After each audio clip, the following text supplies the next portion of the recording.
The 14th Dalai Lama, a life of compassion. He was born as Lhamo Thondup in a small village in northeastern Tibet in 1935.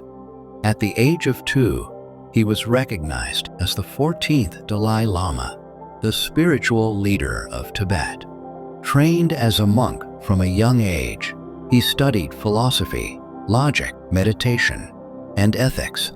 At just 15 years old, he assumed political responsibility during a time of great uncertainty for Tibet.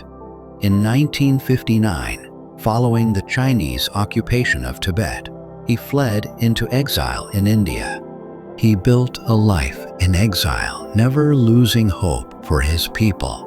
Through struggle, he chose compassion. Our negative emotion is, I think, so powerful.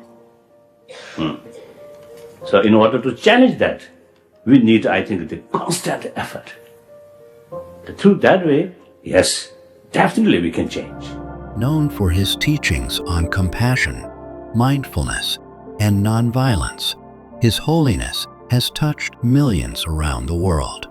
He encourages us to cultivate inner peace and see all beings as part of one human family.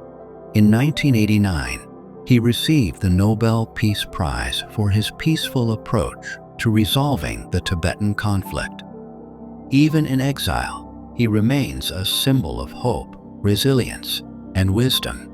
For 90 years, His Holiness has dedicated his life to promoting kindness, religious harmony, and human values.